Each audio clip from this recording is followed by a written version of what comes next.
I'm just a little kid, and I've taken over Keith and Mike Watch Deep Space Nine. Keith, did we earn our uniforms with cargo pant pockets? We sure did, but we're all gonna die.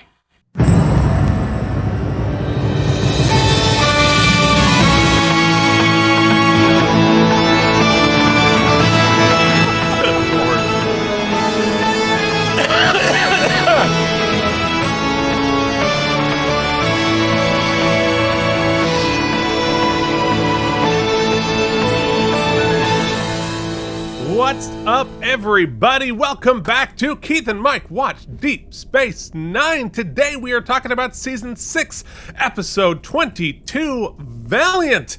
Lots to talk about, but we've been gone for a week because Mike had to call in sick. I did.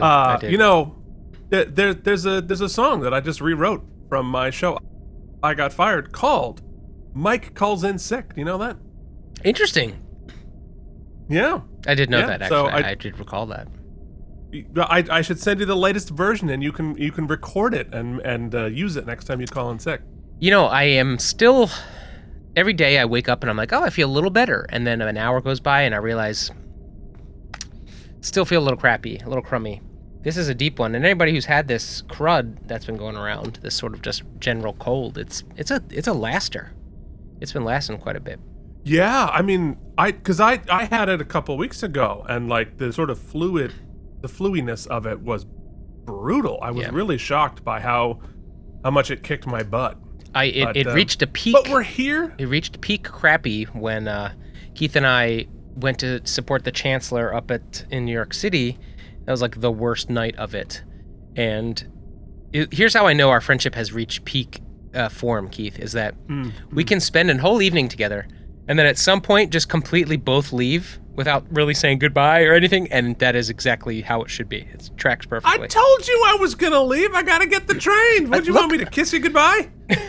No. In fact, I think I overstayed my welcome as well. Jen was, she had adoring public, but I said goodbye to Jen, the important person in that situation. That's who I felt most obligated to say goodbye. Jen, by the way, we should point out, Jen was magnificent at Carnegie Hall last week.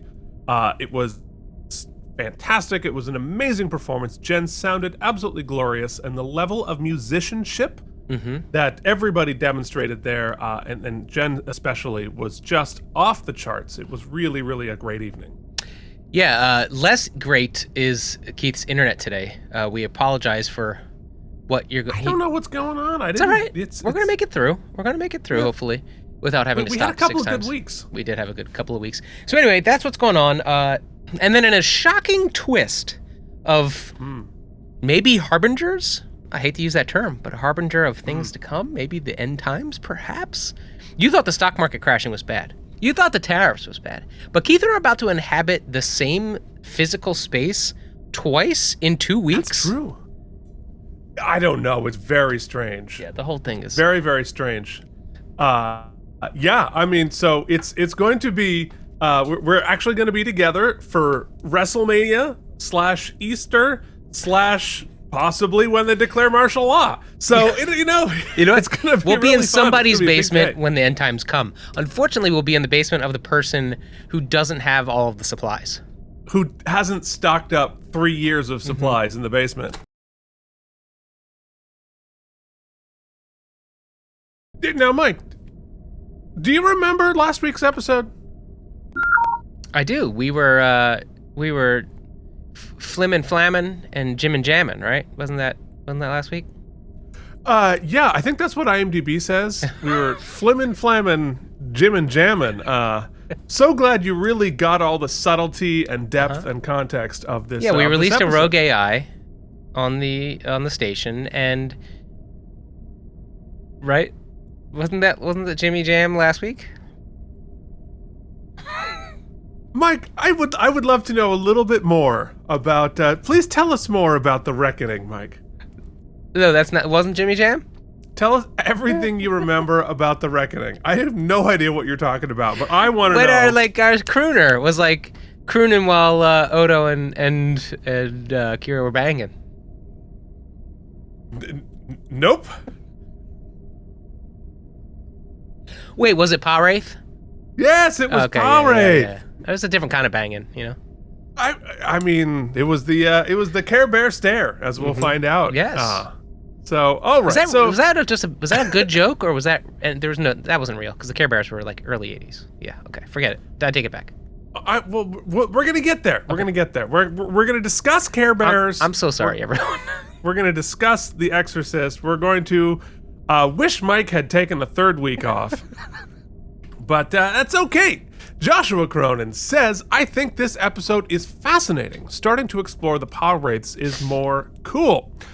More is cool. Every good must have an evil counterpart.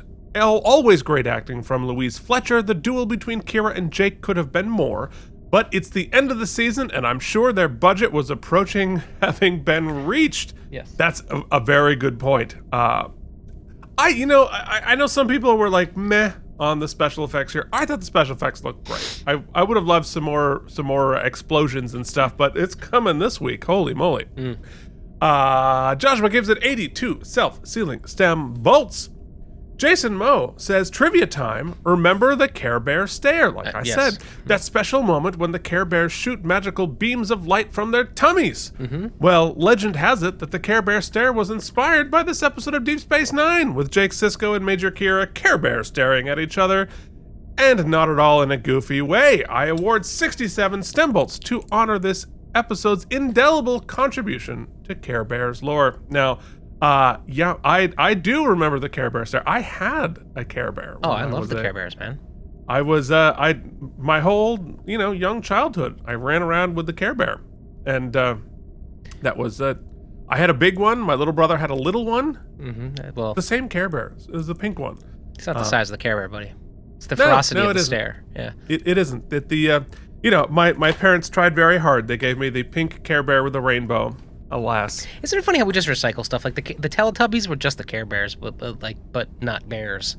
Do you remember the Care Bear movie? Yeah, I love the Care Bear movie. That was like 87, I think. It was right around the time when all the best toy, cartoon advertisement movies were coming out. You had your Care Bears. You had Transformers. You had G.I. Joe. You had Voltron. You had G.I. Joe. You had, if you're going way back machine, you also had the Hug-a-Bunch, which was like a Care Bear adjacent to it was like if a Cabbage Patch Kid and a Care Bear had a baby and try to say words. That's an uncomfortable thought. I mean, God bless, no shade on plushies, but yeah. As long as everybody's in on it. So here's my question to you, Mike, and to everyone else. Should I talk anymore? Maybe I shouldn't talk. No, I think this should be a solo episode from here on out. For those of us raised on Care Bears and the Care Bear movie, when I took my first Care Bears flight, are back, by the way. Care Bears are back. Are they? Yeah. First time I took an airplane, I was still young enough to be like mostly sure there wouldn't be Care Bears in the clouds, but I definitely checked. You know what I was looking for up there? Because as much as I liked Care Bears, what my jam was? I think we talked about this. It was Rainbow Bright. Oh, sure. Rainbow Bright was I dug her. And I was not a Rainbow Bright. I think it was on a channel I didn't get. So I was, but yeah. How many other people checked for Care Bears the first time they took a flight? That's what I want to know. All right.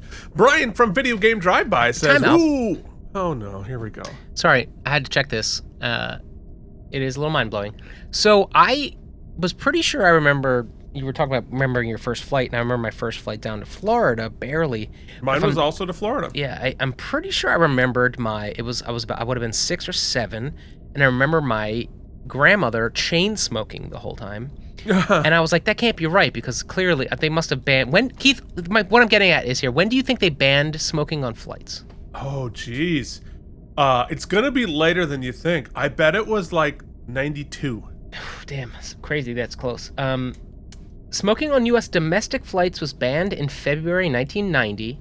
The ban was later expanded to all flights to, from, and within the U.S. in 2000, which means up until 2000, if you were on an international flight, you could still smoke. Oh my God, that's crazy. Yeah. That is actually one of the things, we talk about cures for HIV and different like crazy advances in the internet, all kinds of stuff. But the fact that we lived in a time where smoking went from just absolutely ubiquitous, inside, outside, to you don't see a ton of people smoking anymore. I mean, vaping's a whole different story, but anyway, I digress. Yeah. It's definitely the one thing pushing back on the destruction of our entire healthcare system is that. But yeah, no, I mean, I think there is, they talk about sort of the generation gaps in terms of technology, right? Because like you had the millennials and the zennials or whatever, and for us growing up analog, finishing digital, we're like in that little box. But I think that there's also a generation gap of whether or not you have ever answered the question smoking or not in a restaurant. Oh yeah. Mm-hmm. And I think like we're the last people to remember that as a child. Unless you go to a casino, in which the answer is smoking. Yeah. That's why don't I go to casinos? Don't do that. All right. Brian from Video Game Drive-By, as our patrons who pay money for this try to get a word in edgewise, says, "Ooh, big episode here. Been a while since we dipped our toes into the Bajoran goings-on. Mm-hmm. We also get more nuance to Pope Space Karen than we've seen in a minute. But I don't think for a second she saved Jake to be a nice person, neither do I. She couldn't stomach the idea of someone seemingly having more faith than her or making a sacrifice she couldn't possibly top. And we get to see some awesome Dragon Ball Z fight. Fun all around. Also, is the Kostamojin not the coolest alien devil name we've ever had? It's not bad. It's a pretty good one. I don't like it because it takes a long time to type. But other than that, it's super cool. 85 self-smashing ancient tablets. Harry Pothead also says 85 stem bolts. I do really like this one. Is it an out of left field focus change to the very first storyline of the show, The Prophets? It is a focus change. Yeah, back to the beginning. It starts off mystical and then seems to explore obsession, only to end in an over-the-top good versus evil beam battle on the promenade. It's fun the whole way through and leaves you no time to get bored. As an added twist, we get Kai Wynn being correct the whole episode, only to be wrong at the very end. She was selfish or lacked faith. Either way, she was wrong at the end of the episode. Yeah, it's interesting to have her start right. Like, but that's the thing about Wynn. She's complex, both as the seasons go, as the series goes. She's both right and wrong multiple times. But it's weird to have her start right and go wrong. Anyway, Carl Fisher says, "I am not responsible for the actions of the management of this establishment or for the creative choices made when reading patron names, Mike. I bet it was the paw rates. Yeah, that was the ticket." Oh, what's up, Orange Cat? What's up, Dee? I will simply give this episode 30 stem bolts. The Prophet's paw rates were always underdeveloped and underused. See, 30? 30, yeah, did not like this one. Carl did not. Aside from the character development of Wynn and Jake and exploring more of Bajor, which they should have done more of throughout the show, the rest of the episode is good versus evil super being fight, fulfilling a prophecy just fell flat. It isn't clear to me that the wormhole aliens are the good guys. The Prophets have already shown us they are willing to wipe out thousands of lives, the Dominion fleet, with a thought simply because Cisco asked, or change someone's entire personality because they find someone annoying. Zek in Prophet motive. They have this always changing distant parent relationship with the Bajorans. So well, I'm not around much, but I'll be sending you these orbs every year on your birthday. I think that's a really interesting point, and Mysterious Ann has a similar thought process on that. Like, well, why are we so sure the Prophets are the good guys in this equation? And I think the paw rates seem to be clearly bad guys, but the Prophets are like mercurial guys. They're like, we'll see. Well, Jake's eyes were red. That's how you know he's the bad guy. No question. Hibernation Pod asks, what does Keith's shirt say? The shirt I was wearing last episode. Oh, that was my, it was a Dungeons and Dragons reference, like, and with a whole bunch of, various flagged and underrepresented folks. When you when you attack one member of the party, we all roll for initiative, is the quote on the shirt. So it's a cool shirt, but it's too low. I'm never going to show you below here on this, so you'll never see the punchline of any of my t-shirts. We call that table up, buddy. Hibernation continues. Hey, just a thought. What about doing voice reads from the subscribers? Like maybe 1 or 2 a week. I don't know. It probably wouldn't be a popular idea. I don't know. It would be popular with me. So if you send me a voice we used to do that on our last show. We had a caller who liked to send in an MP3. So yeah, feel free. So yeah, I love that idea. I love the idea of not cold reading and failing and stumbling over words. The trick is though, you have to be brief-ish.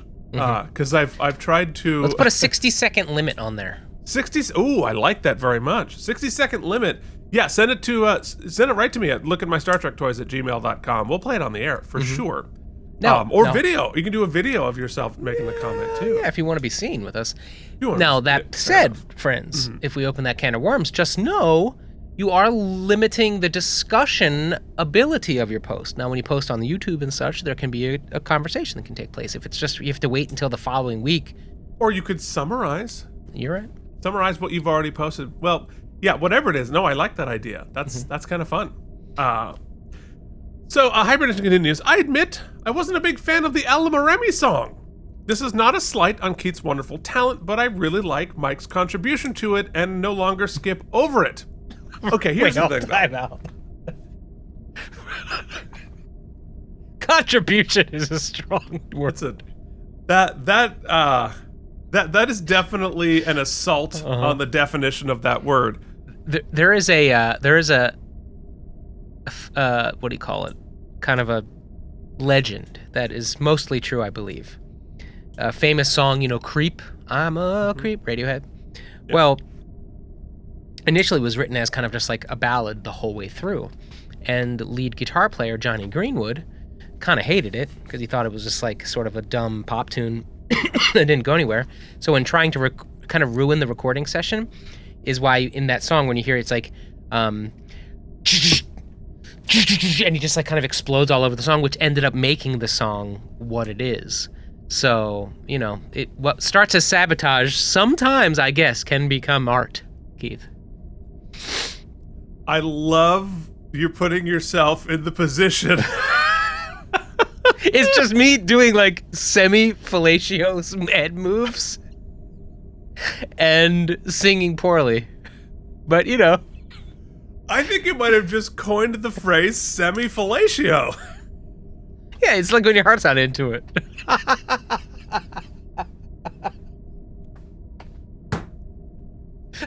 I don't think that matters for the receiver. Or is it just because we're getting older and we're the semi?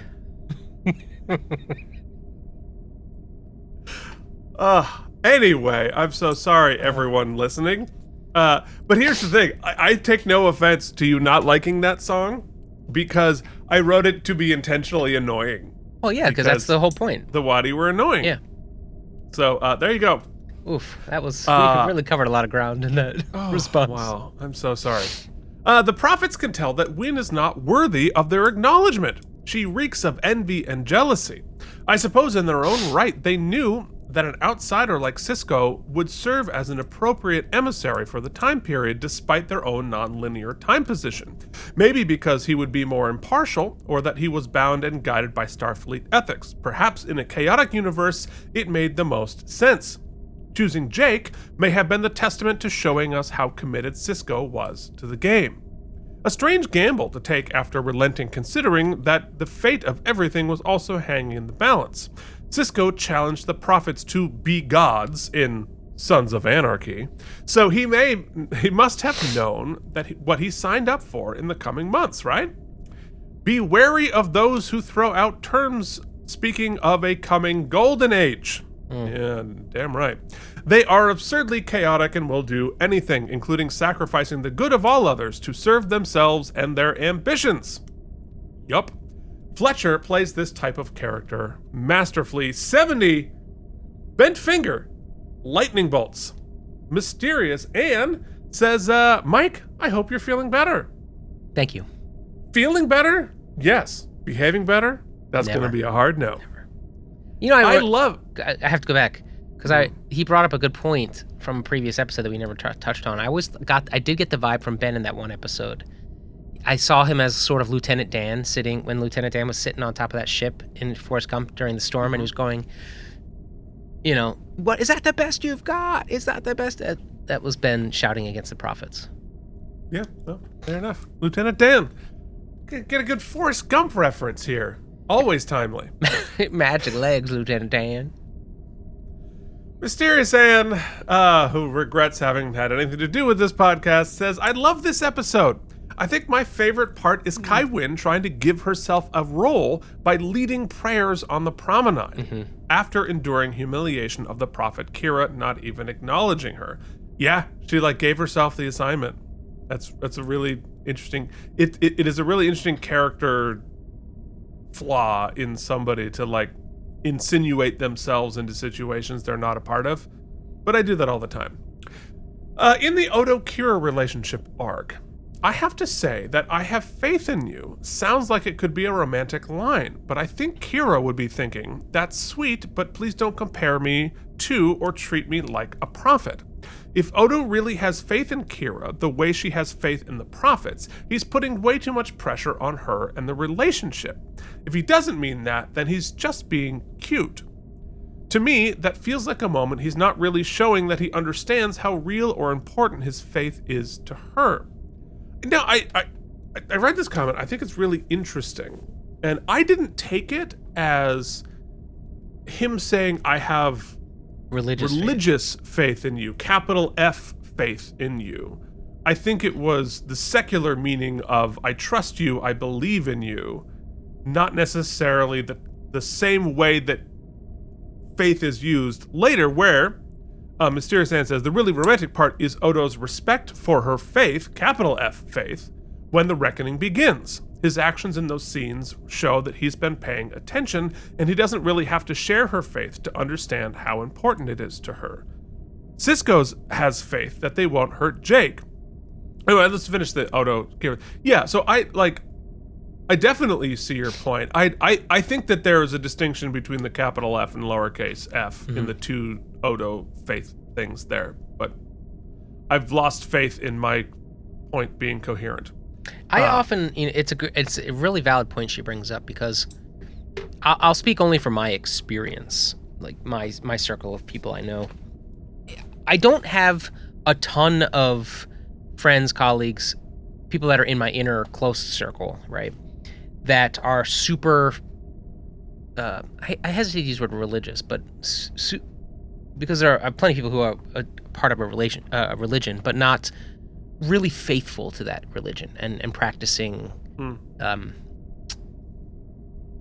intentionally and with intention. And so, and even fewer that are in that circumstance who have a partner who is also not that same faith. I'm impressed by, as Anne brings up, relationships in which there are differing faiths, or just one person is not of the faith, and are able to give that space, because that is a lot of space to give, especially if you are. It's really difficult to navigate, and especially when you have faiths or a strong faith and a lack of faith that are so far apart, because in some ways those strong beliefs are foundationally in conflict with each other. Yeah. Like if what I believe is true, fundamentally the thing that you believe to be true can't be true. Or some variation of that. So yeah, that takes a lot of hard work and trust and respect for each other to allow those things to coexist. I find it, but many religions specifically are pretty fervent. Fervent about whom they would prefer you be in relationships with, right? Well, and also, and this is different from religion to religion, whether or not they make space for other, like mine is the only way, and all other ways you're going straight to hell. As opposed to we're all exploring this together. This is sort of where I'm at, but we allow space for other interpretations. It just shows how insecure your faith is. There it is.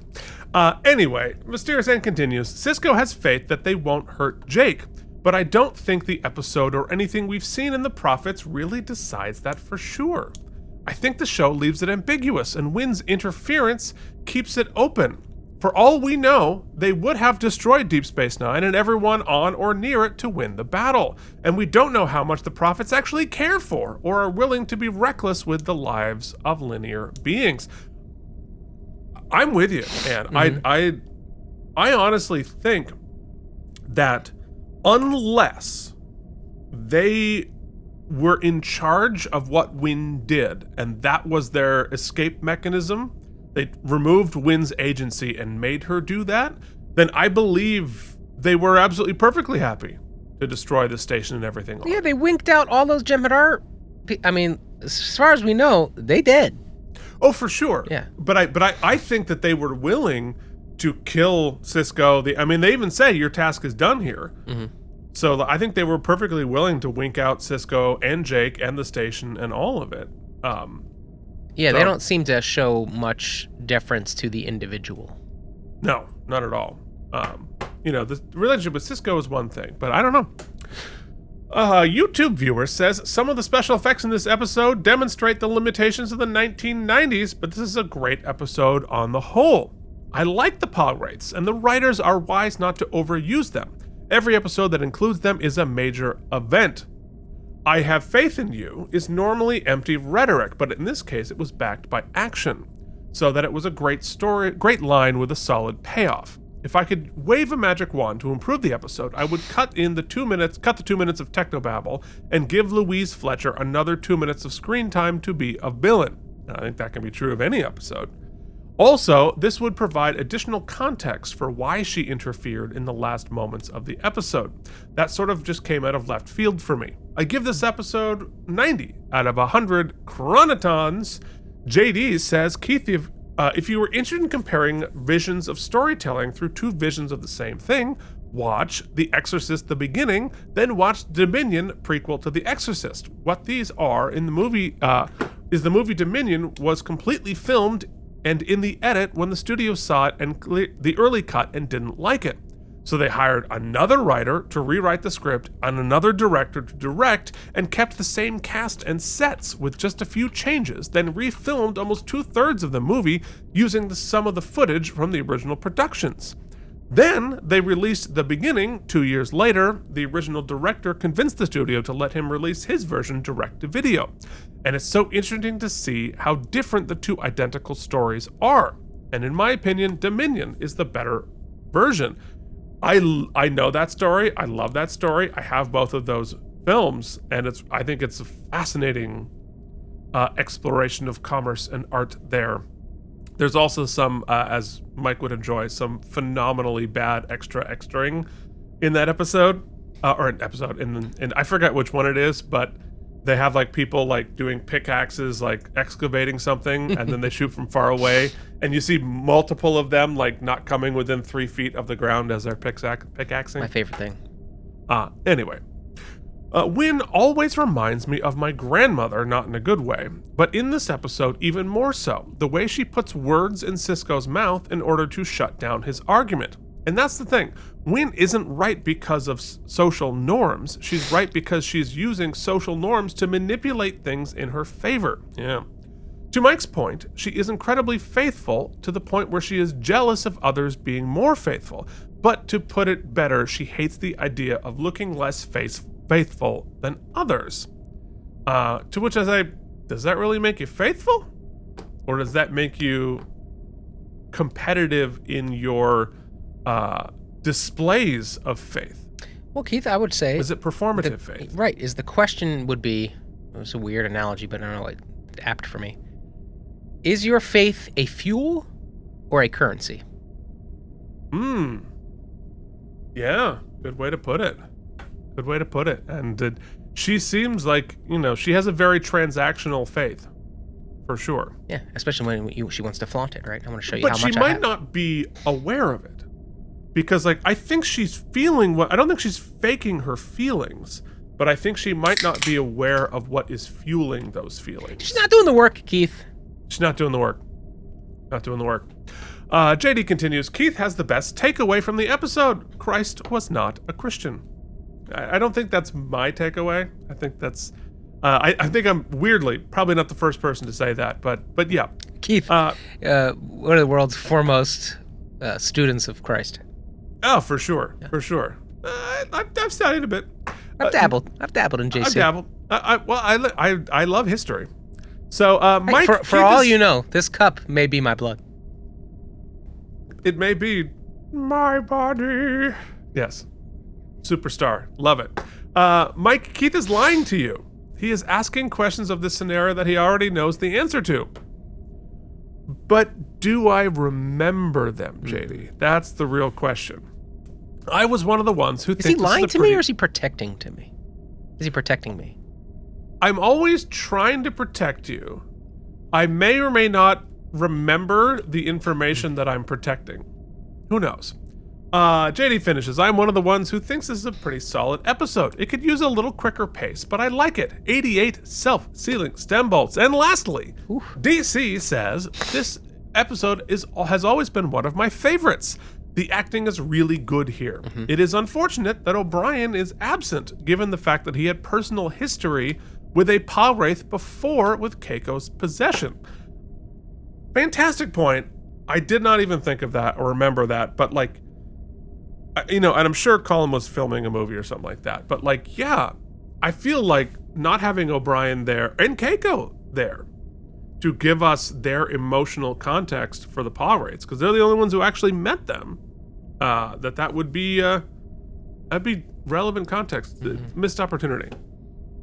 DC continues, this is such a pivotal episode and certainly in my top 10 for the whole series. I give it 94 self-sealing stem bolts.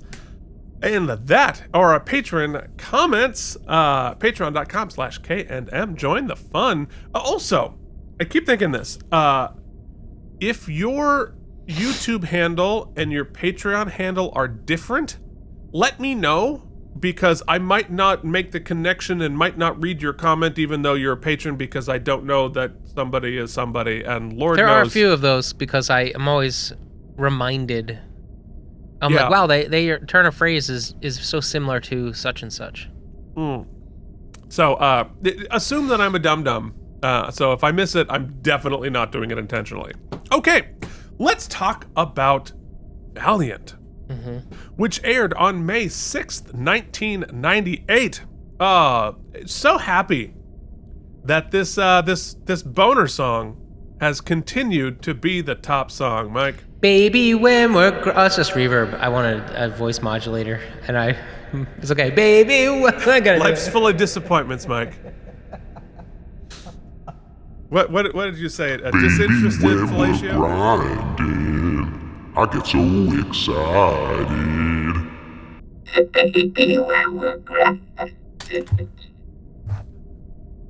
That's not better. Oh my God. Well, now I feel even more uncomfortable. The top movie, Deep Impact. Great. I think the better of the two asteroid movies at the time. I don't think it's the depth of the impact that matters, Keith. It's the width, or make sure you stretch first, friends. Or the persistence. You know, the length of the impact. Yeah. Short.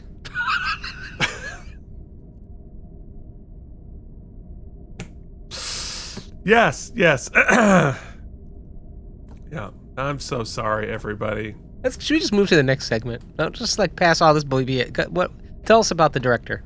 You just want to cut straight to like stem bolts? Yeah, we should just do it for everyone's benefit. Yeah, well then I'll skip Mike's TV because I know he hasn't looked it up. But what was Voyager doing? It is the episode Demon, which this is the actual description of that episode on IMDb, which I was like, say what now? So on IMDb, official from Paramount, Harry and Tom beam down and make accidental contact with a gooey life form. It happens. We can't really escape the gross, can we? When you're dancing, you come in accidental contact with a gooey life form. This episode was directed by Michael Vehar and written by Ronald D. Moore. Keith, we haven't even watched Voyager yet, and yet we call ourselves Trekkies? We call ourselves Trekkies! How dare you? How dare you? Yeah, well, look, it's the internet, buddy. It's the internet. So, and to be fair, I've watched Voyager. It's true. It They came for my honor, and I had to defend myself. I saw that. I saw that you already did it. I was gonna go in and defend you. But yeah, no, like, trust. At least half of this has a pretty strong connection to Voyager. All right, so what do you say we do something trivial? Yeah, please. As now serious. Waste your time with trivial trivia. Fever! What was that? As your mom would say. We didn't pull it up. Oh, we got to. Oh, you got that, but you have to give it more context. We'll do it later. We have to do it for toys. Yes, you're right. Yeah, so we are gonna we're gonna record our like anniversary episode of Toys this week. Mm-hmm. And we got stuff to open from JD for our like anniversary presents. Very excited about it. Yeah. Just to prove we do open it live on 100%. Like we have not. It pains us. It pains us not to have done it. But did I just flash my address on? Damn it.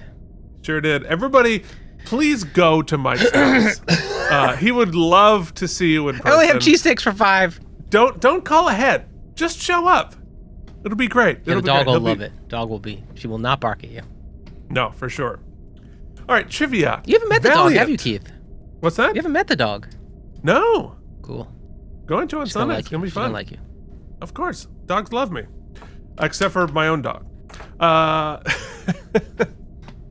So Valiant was the original intended name for the Defiant. But the development of Star Trek Voyager saw a directive handed down from the executives that Deep Space Nine's starship couldn't have a name that began with V2, as they were concerned about causing confusion with the audience. Okay. I mean, Makes sense. Really... Yeah, but also the same letter is confusing. Valiant and Voyager, like, I can get it. Like, And plus, I think Defiant's a better name anyway. I would agree with that, yes. So sometimes the limitations can make things better. So David Drew Gallagher also played Cadet Riley Aldrin Shepard in Paradise Lost. Yeah, the patrons came up with that factoid themselves last night. Which is the second time a cadet has been recast as a remarkably similar character on Star Trek and on Voyager coming up. So Tom Paris looks awfully similar to someone we met on Next Gen, but we had to change the name so you didn't have to pay the guy who wrote the previous episode character rights for 7 seasons. Kind of shady, but I get it. The Valiant sets were, of course, a reuse of the Defiant sets, and as such, this episode is technically a bottle show, despite taking place mostly on a new ship. Smart. It's not the most creative redress, but it works. Well, it's not a redress at all. They're the duplicate ships, and I think it actually benefits because it feels so familiar. And it feels like the stakes are higher because it's not some rando ship. They do some cool different angles, though. There's some cool setups that. Yeah, there's a couple POV the light shots. Reflecting on her face on the bridge is new, which I thought was cool. In the opening battle sequence aboard the Runabout, several camera moves, and particularly the sweep where the camera banks sharply to reflect the motion of the Runabout, inadvertently discloses the fact that the forward windows have been removed to make filming the scene possible. In the most visible example, a sizable hole can be seen in the center of the piloting console, where the ceiling support strut between the windows usually was. Production. Our guest stars this week: Aaron Eisenberg, here as Nog, always happy; Paul Popovich as Tim Waters; Courtney Peldon as Karen Ferris; David Drew Gallagher as Riley Aldrin Shepard, Ashley Brienne McDonough as Dorian Collins. You know who would never be recast as a slightly different character so we didn't have to pay them the name rights, Mike? Keith, could it be our patrons? Wow. Brian Kilmer-Biersick, Peter Bank, Frank Rinch, Quarkspar, Yanba, Ryan Chesley, Andre, Romulan Shoulderpad Enjoyer, Jamie Lubin, Jason Moe and Deborah, Joshua Cronin, Mike, Andrew Hayes, Alan, and the mysterious Walter the Mysterious and the Mysterious Household, Worf's big old Bort Shivs, Charles Babbage, John Kelly, don't mess this up for me, Keith Blank, oh, you could so good, Harry Pothead, Anton Feast, Carl Fisher, Alan Gurdon, Deborah Scott, Tren, the Chancellor at Carnegie Hall. I Had a Stroke, Brian from Video Game Drive-By, Nikolay Ivanovich Lobachevsky, YouTube viewer Odo's Bucket, Garfield, James Hubbard, Lost Avian, Hibernation Pod, Scotty B, Miri Holcomb, Rogue Knight, Merritt Neath, 86 and Co, JD, Colin, Chris, Frank, Pat, Josh, Kevin Miles, Aurora, Engineer Maynard, Jerome A. Gibson, DC, Chanel, Fedora the Explorer, Ryan Caputo, Kevin Miles, White Eldridge, Lutz Kremer, Bolian for Soup, Mr. Smokin' Dragon.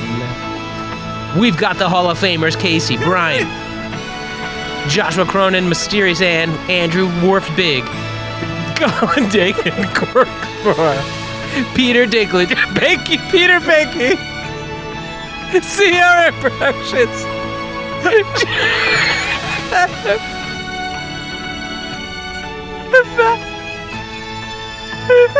oh no!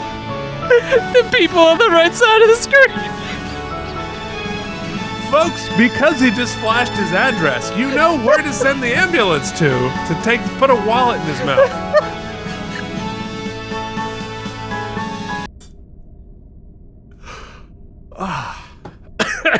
Really getting your money's worth, folks. We'd really like to thank Peter Dinklage, Mike, for supporting the show. Wow, just get some of that Game of Thrones money. Really appreciate it. Based on that, I think everyone's going to be very excited for us to go into the screening room, where at the very least we'll be smaller.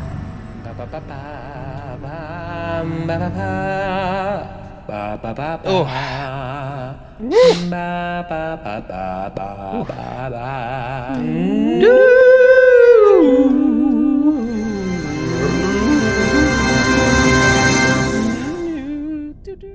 Oh God. Okay, I'm actually really interested to see what you think of this episode, because I had so many thoughts, because I watched a couple of times, and like I have so many thoughts and feelings about this episode. Okay, well, we're gonna get into it. So I'll try not to belie my thoughts. Okay. What I mean is belie my poker face and give away my thoughts. Okay, yeah, there you go. So in our teaser, Quarks is slammed, and he's frantically making drinks by hand because the replicator is down. He monologues about the sequence of engineers who have ignored his pleas for help. Odo is characteristically unsympathetic. Dax comes in to fix it, returning a favor for Nog, who is away. Quark doesn't think she should have to, because, of course, he's in love with her. The replicator is hilariously filled with goo. We also notice there, Quark apparently does not have a sink, as when he screws up the drink, he has to pour it into a bucket on the floor, which is clearly just a bucket. No running water in Quarks, apparently. Well, not on the set. When they were like, should we fix this? And they were like, nah, that's right. No. This is a bottle episode. We're not putting drainage into this. So. Well, that brings up a question here, right? Yeah. When you use the replicator, you're not just replicating the food, right? You're replicating the silverware, and thus, when you're finished with it, can you unreplicate? Where do dirty dishes go? Do you have to wash them, or do you just kind of like throw them in the de-replicator? You throw them in the de-replicator. Okay. Yeah, so they So we've seen people like put their dishes back on the replicator, press a button, and they beam out. Oh, okay, cool. Which seems like a very inefficient energy-wise, but that's what we're doing. So we cut to a starbase where we discover Nog and Jake are going on a trip to Ferenginar together. Nog has a secret diplomatic message to the Nagus from Starfleet.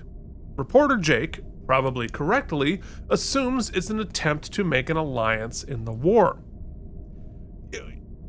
It makes perfect sense that the Ferengi are staying out of it, but it makes me harken back to the beginning of Next Gen, where the Ferengis, they tried to make them the big, bad, scary villains. And that's what like their crazy faces were all about. But they were so silly that throughout Next Gen, they went from scary to silly. And so we don't think of them as like powerful warriors.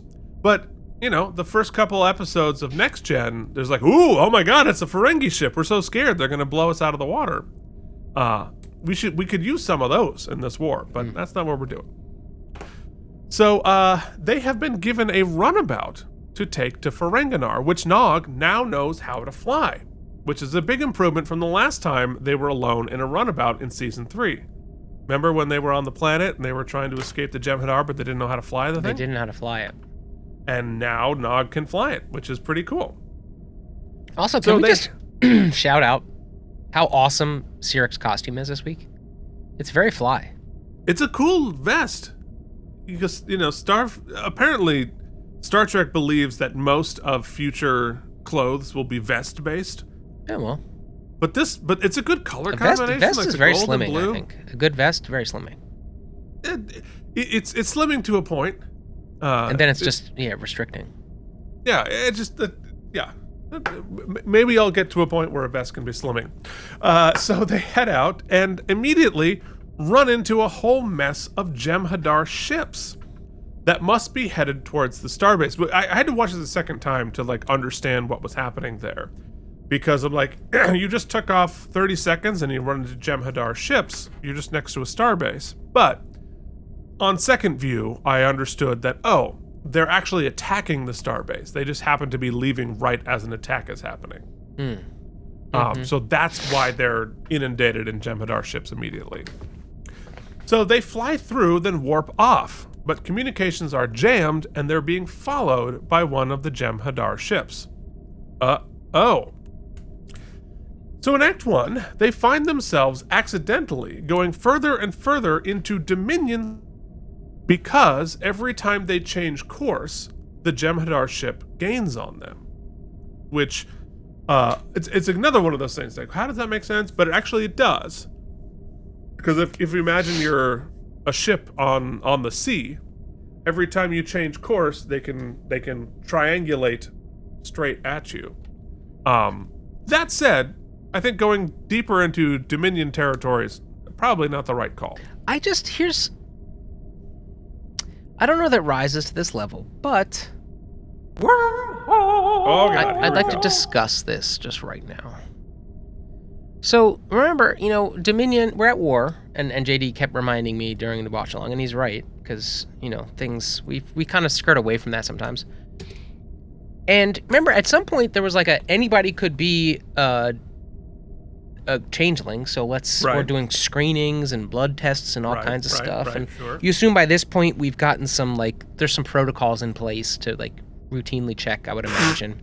Sure. But you would think that anytime someone, especially one of our main cast members, is going off station somewhere to do anything, there would be some sort of constant 24/7 tracking of them, right?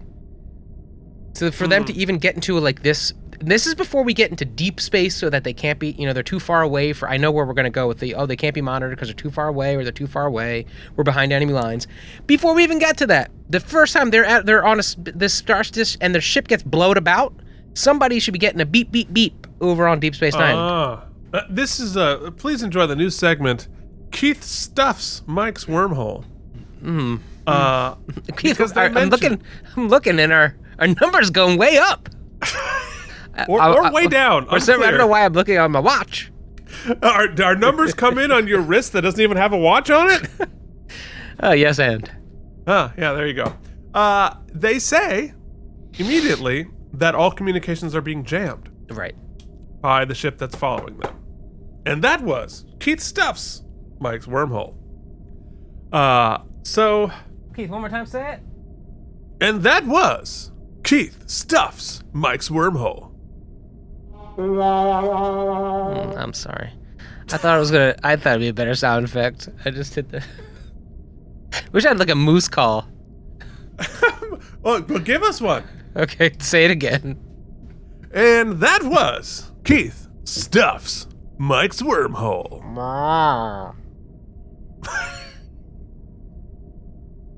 Why was it such a sad little moose? Well, I thought I was going to be more happy. Well, depends on who's doing the stuffing, I guess. You start over. No. God, we're all going to need a nap and a lobotomy. Anyway, Jake sensibly says we should head towards Federation space since they're gaining on us anyway. Yeah, but it's too late. They have been caught. So they drop out of warp to try to fight. Naturally, they're significantly outgunned and they're getting their asses kicked. But then, in comes the USS Valiant, a Defiant-class ship. There's an explosion and Jake is knocked out, but they are beamed aboard the Valiant, where they are greeted by a cadet named Collins. She takes them to the bridge, and we see that the ship is also being captained by a cadet. The entire crew are cadets.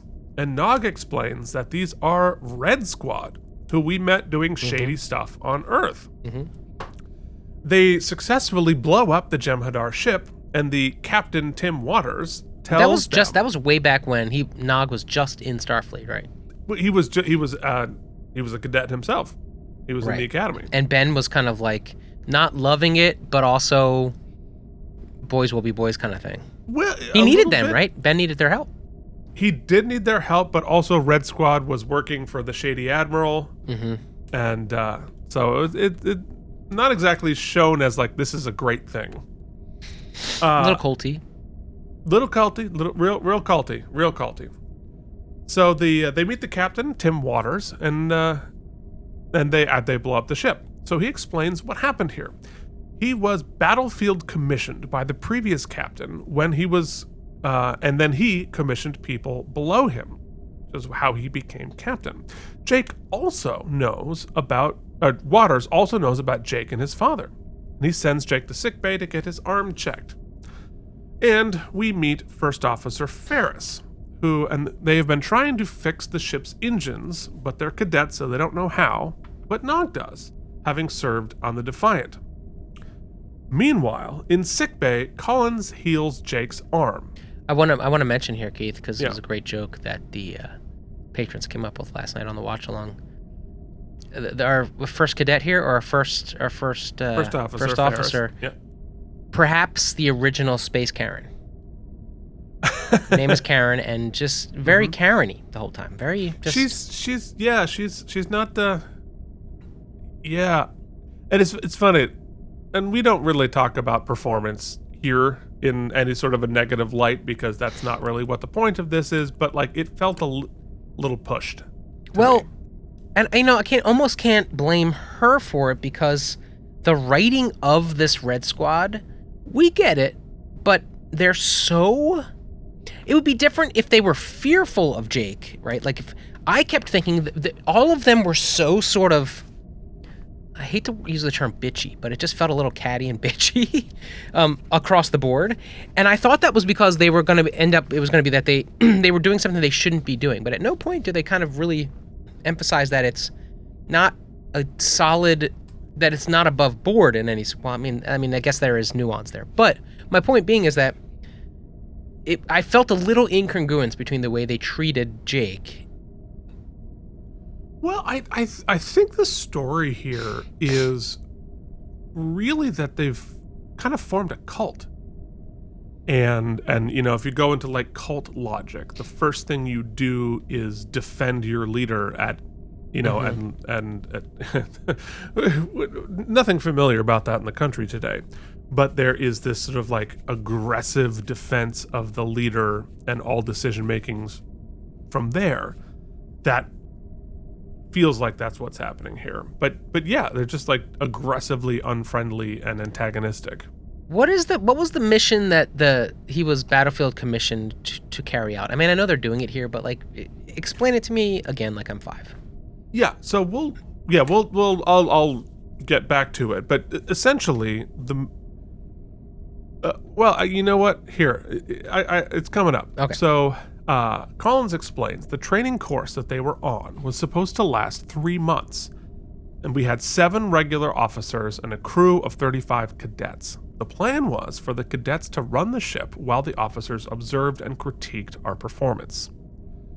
So this was a training ship. Like that other one, the Republic. Not quite. The Republic's an old ship, and I don't think she's left the Terran system in 50 years. The Valiant's state-of-the-art warship. Our mission was to circumnavigate the entire Federation before returning home. So that was the initial mission. Then there's a subsequent mission that they're doing, but that was the sort of the initial one. So yeah, like I think that the story could have been a little stronger for me if they had been in the middle of a really important mission, like sort of like Death Star type mission, when it all happened, and so they really were like, there was a real purpose for them to carry this forward. Like, I like the way I think they did a decent technically babble example plot-wise of setting them up why they have to sort of stay incognito, right? So it's not just we don't want anybody to find out because then they'll take away our powers. There is enough story there that you're like, okay, I can see why they're not calling this one in, right? For 9 months. Just barely, but because the mission that they're on isn't particularly as, like, it wasn't like the captain was on this mission and he's like, you are the only one who has this information, you have to take it all forward. You know, it just feels... Well, I think what we're getting at is that the basic premise of this is preposterous. That, and... a couple of things, you know, and they do a lot of work trying to make it slightly less preposterous. And I think what the story is, it is absolutely ridiculous that this is happening. But the captain here has formed a cult. Okay. So he is like, you know. So, well, the cult then is the only way to, my biggest wormhole is that, and some of the patrons disagreed with me, that from everything I know about Nog's obsession with Starfleet and becoming a Starfleet officer and all those things, I just don't think he would have been so gung-ho to be on board with it. Yes, it's giving him the chance to be an officer. Yes, it's fulfilling some advancement that he wanted. But at the same time, he knows the chain of command. He knows what the right thing to do here is. He just wouldn't... It felt out of character. But if you're like, yeah, but why would you follow Keith Raniere or whatever? Cult leaders have that kind of pull. Okay. Well, I think the way I would defend Nog here, and he's clearly doing the wrong thing, right? I think it is, one, he's being offered his Broadway show. Yeah, right. Right. And this is his lifelong dream. He's getting this respect and this authority, and but like his dreams are coming true. But basically you're like, okay, but this show's gonna close the second that anyone sees it. And also you'll never do another one because you'll be kicked out of the union. Yes, which is why the long-term thinking isn't good. But also, this entire thing takes place in like 9 hours. So he hasn't really had a lot of time to like think and it I through. guess there's enough of a carrot on stick in that, hey, if we take, you know, like, yes, maybe we shouldn't, blah, blah, blah. But if we, as these crew, this Red Squadron, takes down a Jem'Hadar base or ship, or what do you call it, a Galaxy class cruiser or whatever? Yeah, it's a new cruiser, yeah. Then, I mean, I think maybe a lot of our flaws will be forgiven. It's a chance at hero. Like, it's like, you know, you might only run 2 nights, but you might win a Tony. Right. And like, you haven't before. This might be your shot. And so for at least, you know, for 8 hours, I'll think about it. Whereas, I mean, really, the truth be told, I mean, like, it's not, I've done some stupid shit when I was 18 years old. Like, I've made some decisions that are just dumb. that too. I mean, that he's a cadet. Or he was a cadet. He's only an ensign because he hasn't had to make these tough decisions yet. And I guess he's on drugs too. Well, like, No, some the captain is. I know, but that's like a whole different plot line we'll get to. Yeah. So we continue to reinforce the cockiness of the Red Squad. Waters explains to Nog that they were caught behind enemy lines when the war broke out. Which is also why a Defiant class ship, it might be useful during the war. You might want to use that. So they got in a battle. So back 8 months ago, they got in a battle with a Cardassian cruiser and lost most of the adult crew. And he says, we got weapons and impulse engines back online within 3 hours, and we destroyed that Cardi ship. Now, again, Cardi being a racial slur, nobody calls it out, is one of the many clues that we get that, like, ooh, something is rotten in Denmark here. But I want to say before, I love this guy's casting. I think he's excellent because, though, in fact, the episode has to go out of its way to give you sort of glaring reasons to distrust him, because he, vibes he gives me? He gives me Kirk vibes from Strange New Worlds. Like, he's sort of built very similarly. He's got a cockiness, but there's charm to it.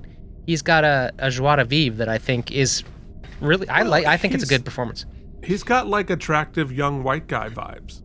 And it just, and so it comes with that entitlement. It comes with that cockiness, which it's interesting.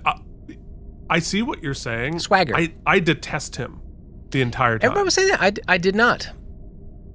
Like, I think there was cockiness and his entitlement. Sure. His craziness. Sure. Yeah. But I mean, go watch some Kirk. For sure. I guess everyone wants to kiss Kirk more. Yeah. Anyway, he continues to tell the story. The next day, just before he died, the captain ordered me to take command of the Valiant. And they've spent 8 months behind enemy lines. But we are also seriously undermanned. I could use another officer. I'd be happy to do whatever I can, sir. So he promotes Nog to chief engineer. It's a dream come true. But Nog is understandably unsure if he's ready for the job. He sets Nog to the task of fixing the engines and explains their new mission. And this is like the sort of immediate mission that the captain before he died was given by Starfleet. And my orders were to collect technical data on the new Dominion battleship operating in this sector. We keep picking up on their comm traffic, so we know they're still in the area, but since we're not able to go faster than warp 3.2, we're unable to get within sensor range. And Nog asks, and Starfleet knows you're in command of the Valiant? Womp. No. We've had to maintain strict radio silence ever since the war began. The orders were addressed to Captain Ramirez, but since he's dead, the new mission is now mine. And make no mistake, I will carry out that mission or die trying. So there we have the sort of all of it, right? Right. The Battlefield Commission, I buy it. But here's where we get to one of those, why didn't you tell? I didn't tell them because, well, if they knew, they'd take it away from me, and this is my mission. Well, that's the thing. Right. I don't know that you can defend that. No, it's utterly indefensible because the captain who died said take command, not finish this mission. Right. I'm sure the captain meant take command, go land, get your ass home. Yeah, because like you are not like, and also, if it had been like scan this ship on your way home because we need some intelligence on this new ship, okay, sure, but that was 8 months ago. So he has been on this mission to like find this ship for 8 months, which is ludicrous. Especially not being able to travel. And, in the, communications blackout, you have 8 months to find a way to get a communication out. Also, like if you're close enough to the edge of Dominion space that the runabout was able to get there in like 20 minutes. Right. Like, come on. You've been able to survive for 8 months, which means you can find your way around stuff. There's absolutely no reason, there's no explanation, there is no justification. And they say it later, right? Like the belief across outside of this circle is that they're all dead, right? That's the only 9 months. That's right. Yeah. That's right. So Waters has gone full rogue here and has gone full Jim Jones, frankly. It does explain why he's such a bastard to young Kelly Clarkson when she even thinks about home. Yeah. No, I mean, he is full-on cult leader at this point. And which was what makes this so dark, really. I wish we had gotten, like, even just a bit of monologuing about how, you know, they said I wasn't going to be a captain, I didn't have what it took, like a little bit of motivation outside of just I'm young and cocksure. But honestly, like, young white male privilege is pretty strong motivation for a lot of people. And this clearly, he's just delusional.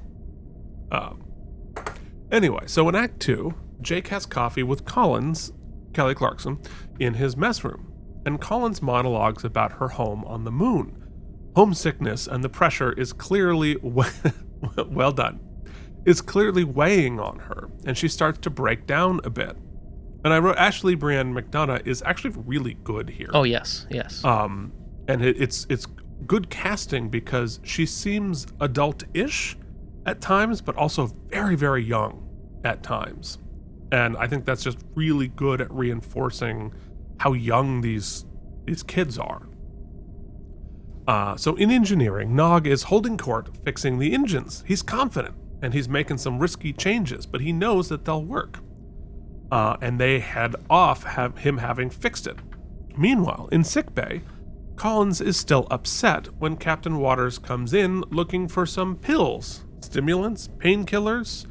Why are we still using pills in the future when you can wave a beam of light and fix the... You know, it's Chekhov's pill. We've all seen it. But it's Jesse I thought it was Jesse Strano from that episode where she's taking uppers. Oh, caffeine. I'm so excited. I'm so excited. Yeah, exactly right. So Collins and Waters each try to hide their problems from each other. But Waters says, have you been crying a little? About what? I was just thinking about home. Uh-oh. So later, Jake is summoned to Waters and Ferris's office, and they're pissed. And she says, what's going on, Mr. Sisko? In case you haven't noticed, is that we're in the middle of a war. We can't afford to have young cadets thinking about mommy and daddy when they need to be concentrating on their duties. All I did was ask about her home. All you did was plunge a member of this crew into emotional turmoil. And so we have sort of good cop, bad cop here. And then Waters, so slimy. Jake, may I call you Jake? You're a reporter. Your job is to watch the way events unfold, not participate in them. Right now, you need to stand back and take a good look at where you are and what's going on around you. You're in the middle of a great story, maybe one of the greatest stories of the entire Dominion War. This ship is special, Jake. This crew is special. Whatever fates guide the universe have chosen us to achieve some purpose in this conflict. I know that. I know that as surely as I know your presence on the ship is no coincidence. You're here to write the story, to tell the people about the Valiant and her crew. Don't interfere with the story, Jake. Don't become part of it. Just let it unfold around you. Observe, listen, then write it down. And it's, again, cult leader. It's like this weird messianic fervor and belief that we're doing, God's work and the special thing. It's super creepy. It is creepy, yeah. So, definitely getting a scuzzy impression of them both. But it is the viewpoint, right? Like, it is... Because 90% of what the story we're being told is them telling the story and them running it, I guess I'll expose my hand a little bit. Even in the scene where Jake stands up to Nog later... I just feel like Jake is underutilized a bit here. I feel like the more pushback and the way he pushes back is what is necessary to show the relief, the bas relief, right, of how nutty this is, right? Because after a while you sort of get lulled into, okay, well, this is just what we're doing and how's it going to resolve itself? When in reality the whole thing is, this is insane. This is stupid and dumb. And like Jake I wish that he had been saying that more from the beginning. Instead of, he's doing a lot of eye rolling and snark, and I wish it had been more pushing. Yes. But also I guess he's outgunned here. Well, he's outgunned. I also think from a storytelling perspective, well, I think you're right. I also think that it might undercut the shock of the end. Yeah, maybe. And that you don't want to tip your hand that this episode is not going to end with them limping home and being reprimanded. Be like, no, bad kids. Which is what Next Gen would do. And this is going to have a Deep Space Nine ending, not a Next Gen ending. So after Jake exits, he tells Ferris to keep watch on him. Then Ferris asks Water if he's okay. He's not sleeping. She leaves, and we see him take another of Chekhov's pills. In Act 3, Jake and Nog run into each other. Nog is having a blast. He's part of Red Squad now, and he's lieutenant commander. Then they get a red alert. They found the Jem'Hadar battleship. Jake watches as they work, a nice moment of pulling back and being witnessing a working bridge. I kind of liked the Jake POV and just hearing just regular bridge talk happening. We don't usually ever see that. So they send out a probe to get data on the ship, the Jem'Hadar ship. And Ferris is a bit like the popular kids in my high school. I don't remember anyone inviting you to the bridge. They continue shadowing the Jem'Hadar ship, which gives Waters a chance to speechify more to his crew. Again, cult leader. It's been a long 8 months, a lot of hard work, a lot of sacrifice, and now we've accomplished our mission. We found the battleship, obtained a complete scan without being detected, and we're free to go home. Here we go. But that ship out there is a direct threat to every Federation outpost and colony within 50 light years. That ship must be destroyed. Which again confirms that they're still on the first mission after 8 months, which is crazy. And they've got a plan to destroy the ship with some technobabble. Nog is a little skeptical. They're going to have to get very close to hit it with a fancy torpedo. Waters continues his speechifying, but Jake speaks up and says, guys, you can't do this. Even my dad wouldn't try. And Waters says, we're Red Squad, we can do anything. And the whole crew cheers like lunatics. And if you're a Deep Space Nine fan, you're like, this is not a good idea. So in Act 4, Jake talks to Nog. This is suicide. No, it's not. Nog, listen to me. We're in way over our heads here. Someone told me that ship out there is twice the size of a Galaxy-class starship and 3 times as strong. Now, Galaxy-class is the Enterprise D, which is ginormous. So Nog says, I think Captain Waters knows what he's doing. Oh, really? Well, did you know that Waters has been taking cortisone stimulants for the last 2 months? The mysterious pill. And we reveal that Waters is watching this under surveillance. So, a little paranoid-y, yeah. Yeah, I mean, cult, fascism, whatever the parallel here, this feels oddly apt these days. So Jake tries to talk Nog out of the reckless move, but Nog is not having any of it. Nog says, you don't understand because you've never put on one of these uniforms. You don't know anything about sacrifice or duty or honor or any of those things that make up a soldier's life. I'm part of something larger than myself. All you care about is you. And Jake says, that's right. I care about Jake Sisko and whether or not he's going to be killed by a bunch of delusional fanatics looking for martyrdom. Get out. I don't even know who you are anymore. I'm the chief engineer of the starship Valiant. I'll have them put that on your tombstone. Good. He does do a good kickback. And he does. I was sorry to go back in time a minute, but I think the intro is important too because it's not that they're bad or evil, right? I mean, they saved them. They didn't have to do that, right? If they were just trying to like play pretend and despite anything, just keep their cover, they wouldn't have brought people aboard.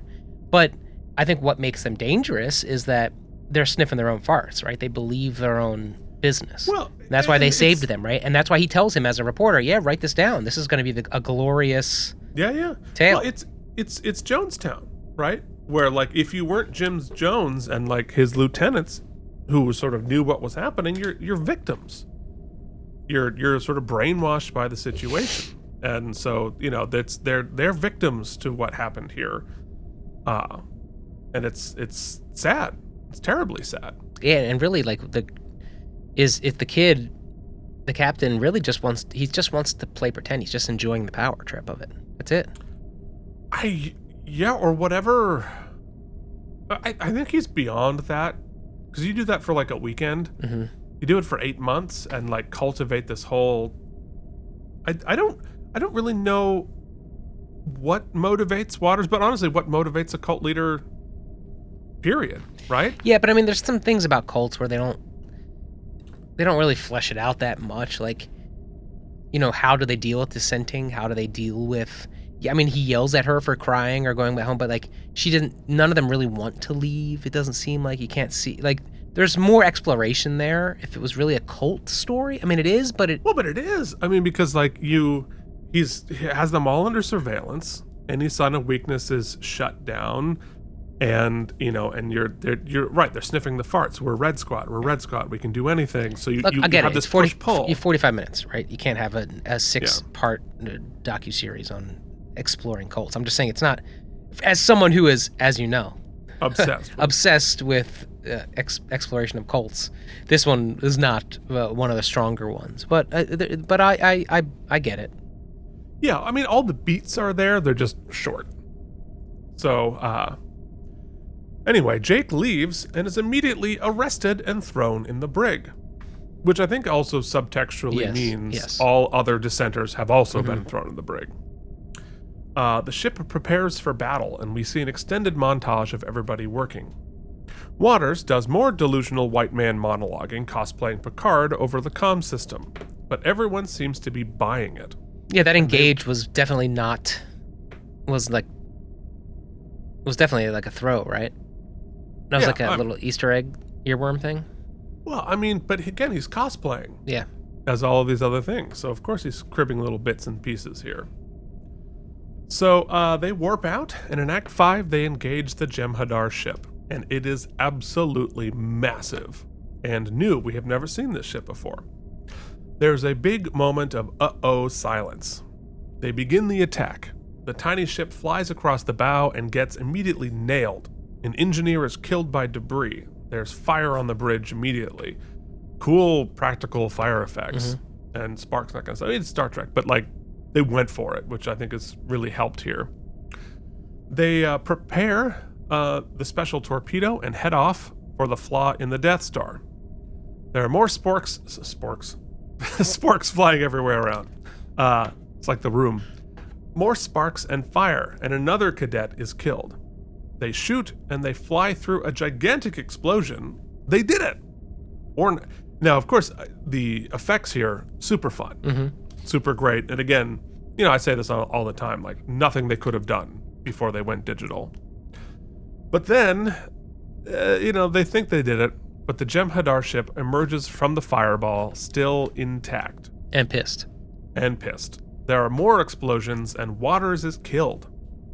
And the Jem'Hadar ship comes in for the kill. Ferris and the helmsman die too. Yikes. The Valiant is falling apart around them. Nog and Collins are the only ones still alive on the bridge. And Nog sensibly calls for the ship to be abandoned. But Jake is still trapped in the brig.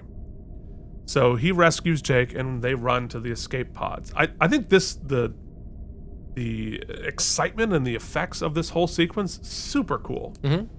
And they clearly put a lot of time and effort to make this impactful. I mean, what a cool shot. And it's really shocking to see the Defiant class blow up like that. So we see the Valiant explode, and as the escape pods fly away, many of them are destroyed as they try to escape as well. And only one pod makes it. We cut to the Defiant, where they get a Federation distress signal from the Valiant. Worf says the Valiant was declared missing 8 months ago. So this whole thing has been off the books, completely unauthorized. They cloak and head to investigate. Luckily, the escape pod that made it was Jake, Collins, and Nog. Everyone else died. Yikes. So, on the Defiant, Jake goes to a despondent Nog. And Nog says, "You're going to write a story about all this." Probably. What are you going to say? And I love Jake's question here. Good reportering. What do you think I should say? And Nog says, "It was a good ship with a good crew." that we made a mistake. We let ourselves blindly follow Captain Waters, and he led us off a cliff. And Collins, still cult member, says that's not true. Captain Waters was a great man. Dorian, he got everyone killed. If he failed, it's because we failed him. Programming. And Nog says, put that in the story too. Let people read it and decide for themselves. But he says to her, he may have been a hero. He may even have been a great man. But in the end, he was a bad captain. And that is how we end the episode. Heartbreaking. Mm-hmm. It's a really sad episode. It was shocking to me. I did not see it.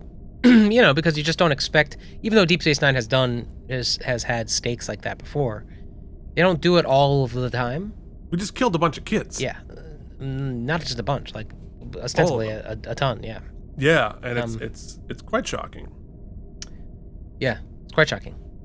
Let's talk about it in everybody's favorite jingle. Which really carries the sobering weight that it should, I feel like. Yeah. AlamarEmmys, there was more. AlamarEmmys, it's AlamarEmmys time. Rest in peace, cadets. What if Tony's is here during the in memorandum? It's just me doing AlamarEmmys, got to over and over. Yeah, for like the 5-minute segment. With just like weird close-up zooms. No, it's going to be the video of you, but Cynthia Erivo's going to say it. 100%. 100%. Oh, that's funny. Let's talk best moment. I just was remembering when you were talking through it. I think the scene with Jake and Nog, when Jake is laying out the ridiculousness of the situation, like we've gone too far, the stakes here, I'll put it on your tombstone. That whole scene is necessary because it's really the only real pushback you get the whole time before the kind of unfortunately the I told you so sequence. Yeah, it's a pretty powerful I told you so. Yeah. Everybody died. Yeah, and had Nog luckily had just enough time to go back and save Jake because Jake was done too. Yeah, for sure. Yeah, and for me, I think it's that final sequence. I think for two reasons. One, it looks amazing. Mm-hmm. Like, it just looks super cool. Just really exciting effects and action and all of that. So that, like, that part of it is really cool. But I also think thematically, I love the fact that they dared to go there, that they dared to do it. And if you're going to tell a cult story, most cults finish in the same way, right? Yeah. And like, you can't pull, like, you're telling a war story and you're telling a cult story. And if you pull punches on either one of them, why are you telling the story? And so I love the fact that they pulled no punches here. So yeah, I mean, I have thoughts about the episode, but for me, like, that, I'm really glad it finished the way that it did. As disturbing as it was. Not just glad. Well, let's get into it here. Hold on. You get some stamps. Hell yeah, they are self-sealing. Here are some stamps for you. I wrote up a whole little thing last night that is a little verbose, but I'll read it and then I'll give you the sort of brass tacks of it. Valiant is a compelling, if at most times uneven, episode of Deep Space Nine that explores perils of unchecked ambition, dangers of hero worship. Intriguingly, it's intriguing, but occasionally veers into melodrama and what feels like should be implausibility. However, what truly elevates the episode is the ending, as Keith just mentioned. The climactic failure, the loss of life, sobering consequences of overconfidence hit with real emotional weight and thematic clarity. It's that final act where the episode actually earns its stripes, driving home the cost of war and the importance of wisdom over bravado. Strong performances, especially Marin Irisberg, ground the story, and Jake serves as a much-needed skeptical voice. Ultimately, Valiant lands its message with impact, and the ending saves it from slipping into saves it from slipping into a pure cautionary fable. A worthy entry. I give 87 self-sealing stem bolts. Ultimately, I really liked it. I mean, the ending really changed my opinion of it the whole way through. I felt for that very reason. I get the cult thing, and I get that it just felt very, we're kids and we want to do this, and that, yes, I totally get that, and I think it's an interesting story, and I think ambition and Nog, especially in his monologue with Jake, does drive that home. You know, he's really had to fight hard to be the first Ferengi, and people telling him he can't do it. And I get that the ability to sort of leapfrog, you know, years and years. It's quite a carrot to dangle in front of him. But it never really commits to any of that, and then it throws in sort of like some red herrings with the pills and this. It just gets a little muddy in there, and you never quite know what the mission is and why. And I never felt like Jake or anybody was yelling or kicking back enough. Even feels like Nog in the very beginning of all this would have been like, what are you doing? No, we got to call somebody, right? Like, because when you put it in the face of what's really going on, the war and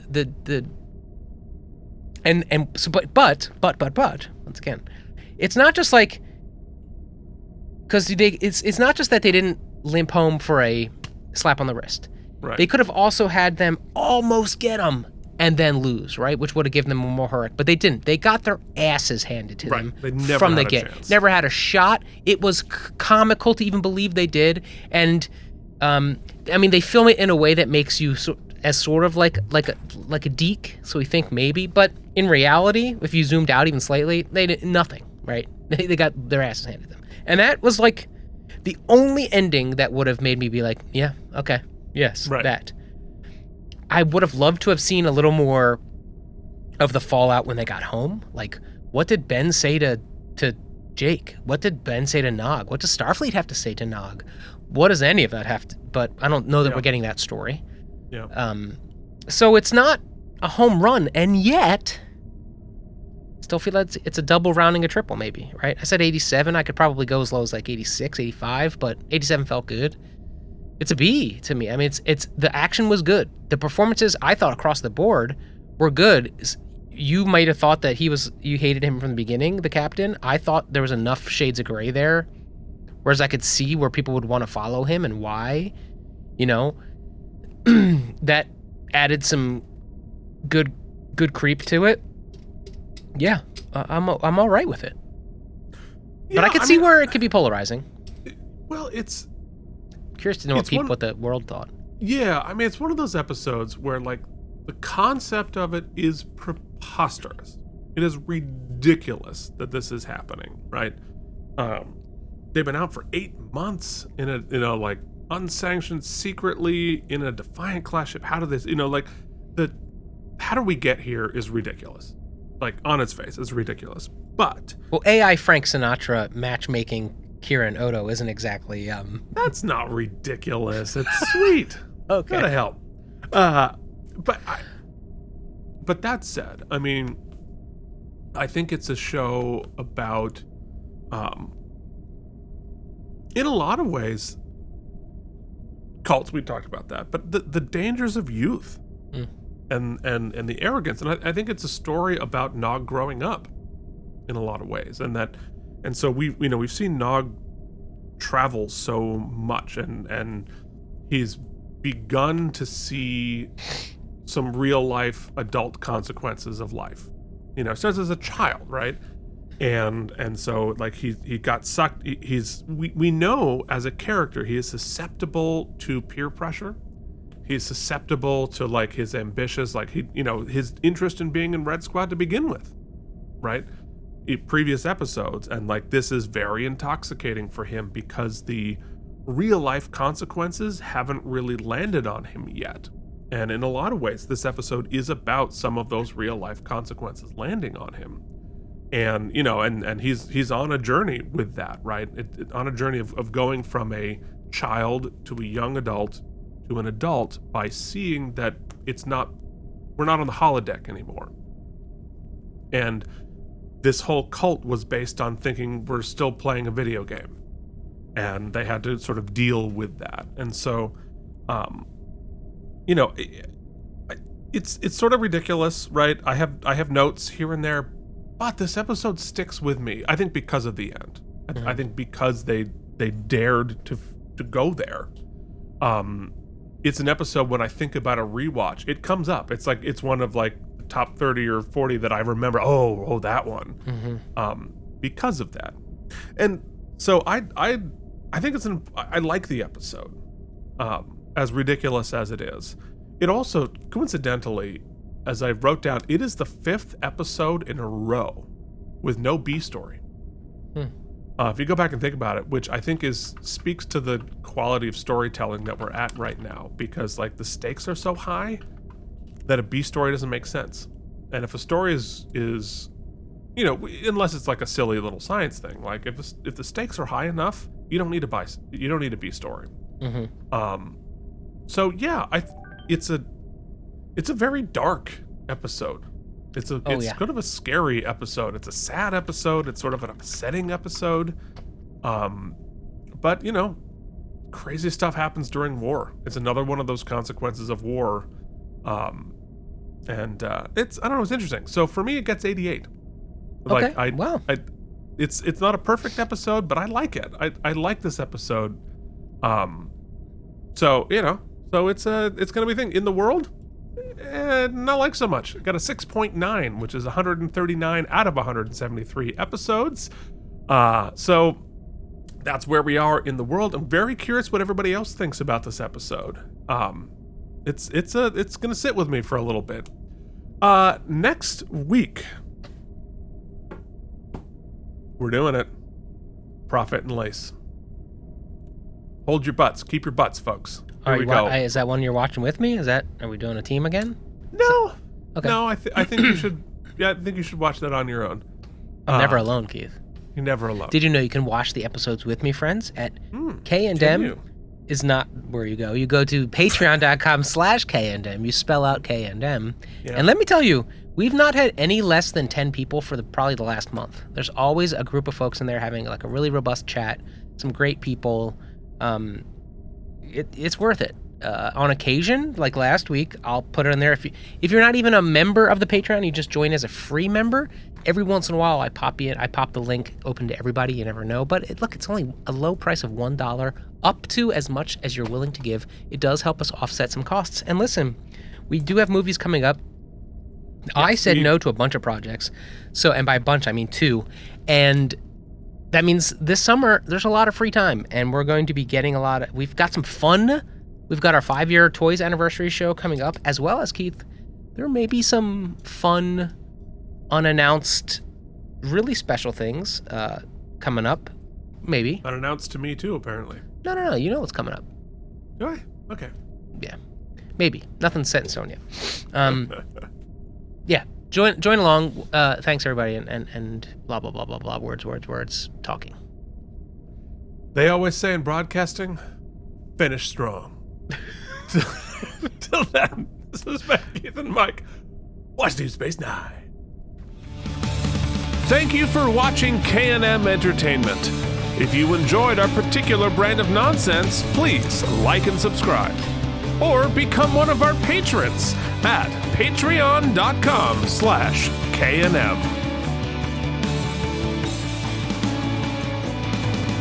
I'm Baby Keith, and I'm qualified to run this whole podcast. I'm not good at improv.